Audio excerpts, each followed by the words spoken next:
मुजफ्फर अहमद भवन में गुरुवार को एक संवाददाता सम्मेलन में सीपीआईएम सांसद मोहम्मद सलीम ने कहा कि त्योहार के आसपास पूरे देश, खासकर इस राज्य की राजनीतिक स्थिति में तनाव पैदा किया जा रहा है। पिछले साल भी रामनवमी के अवसर पर रिश्रा और शिवपुर समेत कई जगहों पर दंगे भड़क उठे थे।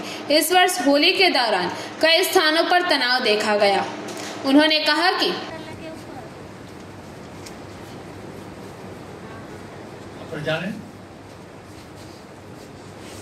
আমাদের পার্টি সম্মেলনের প্রক্রিয়া শেষ পর্যায়ে রাজ্য সম্মেলন হয়ে গেছে গত মাসে।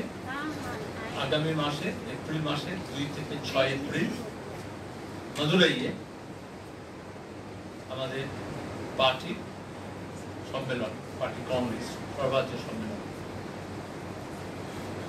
ওই সময় আবার এখানে উৎসবের মৌসুম থাকবে, ঈদ এবং এক সপ্তাহের মধ্যে হচ্ছে রামনবমী।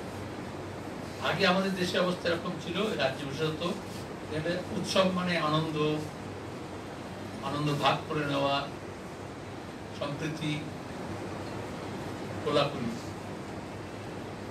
কিন্তু এখন গোটা দেশের রাজনীতি গত কয়েক দশক ধরে যেমন বিগড়েছে এবং গত এক দশকে আমাদের রাজ্যে গত কয়েক বছর আমরা দেখেছি বিশেষত রামনবমীর সময় সাম্প্রদায়িক উত্তেজনা তৈরি করা হয়।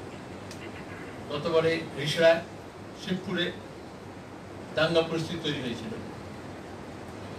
তার আগে হয়েছে।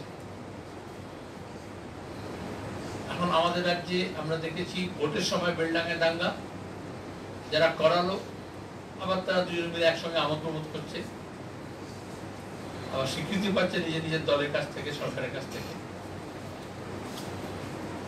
আবার কার্তিক পুজোর সময় মুর্শিদাবাদে একটা হাঙ্গামা হয়েছে। এইবারে বিশেষত দোল উৎসবের সময় এখানে আপনাদের প্রেস কনফারেন্সকে আমরা বলেছিলাম, আমরা আগাম সতর্কতার কথা বলেছিলাম, জমায়েতের কথা বলেছিলাম এবং শান্তিতে যাতে বসন্ত উৎসব হয়, দোল উৎসব পালিত হয়। আজ রমজান মাস এবং তার মধ্যে শুক্রবারে নামাজ ছিল। সম্বল থেকে আরম্ভ করে উত্তরপ্রদেশ, মধ্যপ্রদেশ, মহারাষ্ট্র যেরকম একটা বাতাবরণ তৈরি করা হয়েছিল, যেটা প্রমাণিত রাজ্যের মানুষ বা দেশের মানুষ তারা দাঙ্গা হাঙ্গামা চাইছে না। তারা বেকারির প্রশ্ন, দারিদ্রের প্রশ্ন, মূল্যবৃদ্ধির প্রশ্ন, জিএসটির প্রশ্ন, 100 দিনের কাজের টাকার প্রশ্ন, 100 দিনের কাজের প্রশ্ন, স্বাস্থ্য, শিক্ষা, এসব নিয়ে ব্যতিব্যস্ত। যার ফলে শত চেষ্টা করা হলেও, শত উস্কানি হলেও মানুষ শান্তিতে দোল উদযাপন করেছেন, হোলি হয়েছে গোটা দেশে, আবার রমজান এবং শুক্রবারের নামাজ হয়েছে।